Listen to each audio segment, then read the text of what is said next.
គាត់មានរបាយការណ៍ជាច្រើនដែលត្រូវសរសេរនៅថ្ងៃនេះចឹងចាប់ពី to write this evening នេះគឺជា phrase វាគឺជា clear ហើយ clear ដឹកនាំដោយ to infinitive គេហៅថា to infinitive phrase ហើយ to infinitive phrase នៅកន្លែងនេះវាដើរតួជា adjective phrase ហេតុអីបានយើងហ៊ានហៅថាវាជា adjective phrase ដោយសារតែវាបញ្ជាក់ន័យឲ្យនាម report ស្ទើរខាងមុខបាទសួស្តីបងប្អូនទាំងអស់នេះក៏ដូចជាអ្នកសិក្សាទាំងអស់វិលមកជួបគ្នាសាជាថ្មីនៅក្នុងកម្មវិធីសិក្សាភាសាអង់គ្លេសដ៏គិតថ្លៃរបស់យើងជាមួយខ្ញុំបាទជីសំផាបាទនៅថ្ងៃនេះយើងបន្តមេរៀនរបស់យើងបន្ថែមទៀតអំពី adjective equivalent បាទយើងមិនទាន់បញ្ចប់ adjective equivalent នៅឡើយទេបាទយើងបានរៀនបាទ6ចំណុចហើយពីចំណុចទី1រហូតដល់ចំណុចទី6ហើយ6ហ្នឹង 6.2 ទៀតបាទអញ្ចឹងបើសិនជាបងប្អូនខកខានមិនបានមើលអំពី adjective equivalent ពី1ដល់6សូមបងប្អូនចូលទៅមើលវីដេអូឃ្លីបខាងដើមបាទឥឡូវនេះយើងចូលដល់ចំណុចថ្មីតែម្ដងខ្ញុំមិនបានរំលឹកអ្វីដែលយើងបានរៀនរួចហើយទេបាទឥឡូវយើងចូលដល់ចំណុចទី 6.3 គេ 6.3 គឺយើងនិយាយអំពី to infinitive phrase បាទយើងនិយាយអំពី to infinitive phrase ដើរតួជា adjective បាទ to infinitive ប្រែថាកិរិយាសព្ទដើមដែលមាន to បាទកិរិយាសព្ទដើមដែលមាន to នៅពីខាងមុខគេហៅថា to infinitive infinitive ហ្នឹងគឺកិរិយាសព្ទដើម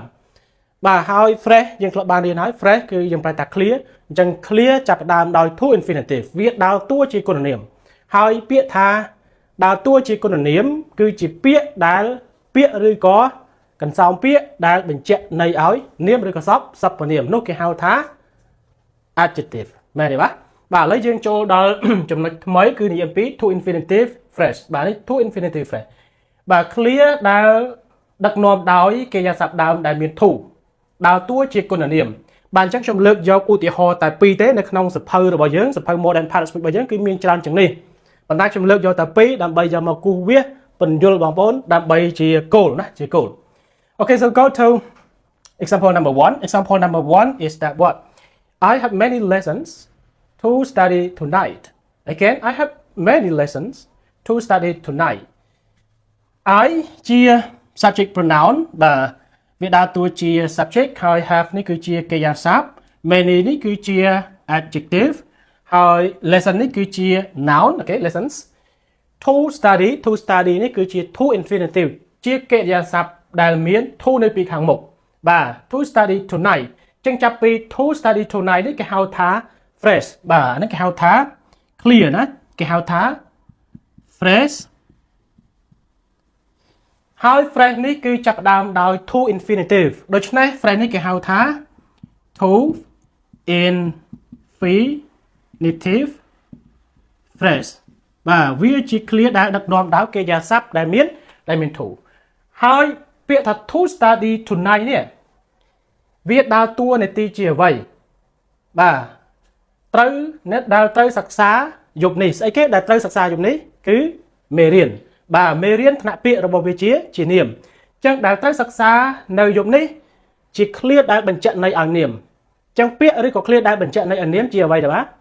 ពាក្យឬក៏ clear ដែលបញ្ជាក់ន័យឲ្យនាមវាគឺជាគុណនាមដូច្នេះ to infinitive phrase នៅកន្លែងនេះវាដើរតួជា adjective phrase មែនទេបាទហេតុអីបានយើងហ៊ានហៅថាជា adjective phrase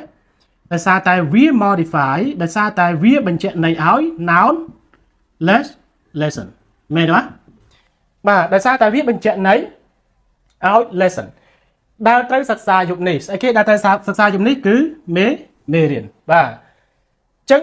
to study tonight នេះគឺជា clear ដែលបញ្ជាក់ន័យបន្ថែមទៅឲ្យមេរៀនមែនទេបាទ lesson ចឹងខ្ញុំប្រែថាម៉េច I have many lessons to study tonight ខ្ញុំ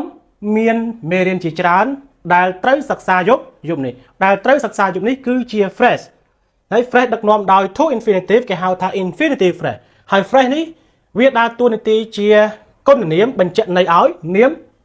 study ចឹងគេហៅថា adjective phrase because it modifies the noun lesson តោះនេះបាទអញ្ចឹងចាប់ពីមកកណាត់ to study tonight នេះគេហៅថា clear ហើយ clear ដឹកនាំដោយ to infinitive គេហៅថា to infinitive phrase ហើយ to infinitive phrase នេះ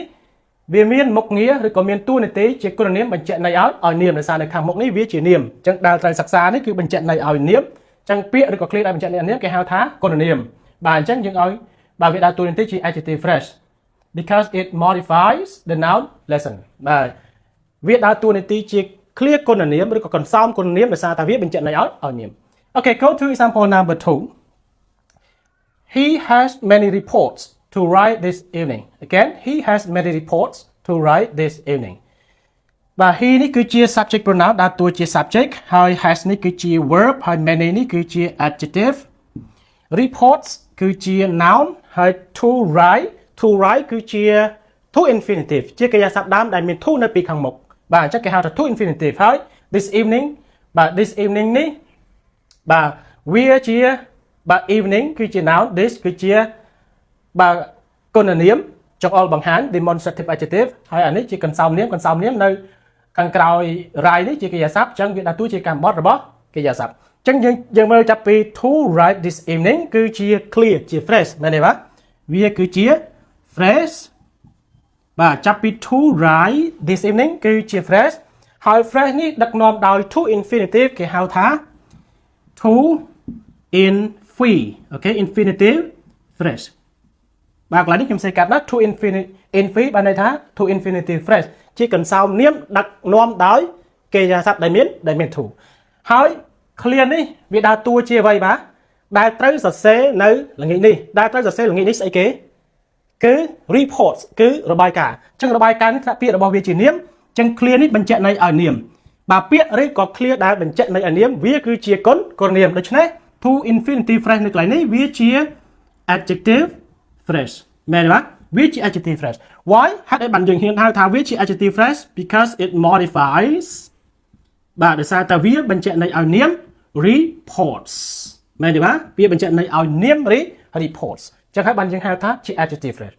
បាទម្ដងទៀតចឹងយើងប្រើថាម៉េចគាត់មានរបាយការណ៍ជាច្រើនដែលត្រូវសរសេរនៅល្ងាចនេះបាទអញ្ចឹងចាប់ពី to នេះគឺយើងប្រើថាដែលត្រូវណាពាក្យថាដែលនេះគឺជាគុណនាមណាបាទម្ដងទៀតគាត់មានរបាយការណ៍ជាច្រើនដែលត្រូវសរសេរនៅល្ងាចនេះអញ្ចឹងចាប់ពី to write this evening នេះគឺជា phrase វាគឺជា clear ហើយ clear ដឹកនាំដោយ to infinitive គេហៅថា to infinitive phrase ហើយ to infinitive phrase នៅកន្លែងនេះវាដើរតួជា adjective phrase ហេតុអីបានយើងហ៊ានហៅថាវាជា adjective phrase ដោយសារតែវាបញ្ជាក់ន័យឲ្យនាម reports នៅខាងមុខតោះបាទចឹងមេរៀនរបស់យើងនៅថ្ងៃនេះគឺមានតែប៉ុណ្្នឹងទេខ្ញុំបញ្យល់ខ្លីៗដោយសារតែយើងធ្លាប់បានរៀនប្រហែលហ្នឹងពី3 clip រួចទៅហើយចឹងខ្ញុំពន្យល់ដោយសង្ខេបប្រសិនបើបងប្អូនមិនយល់ត្រង់ចំណុចណាបងប្អូនអាច comment នៅខាងក្រោម page របស់ខ្ញុំបានណា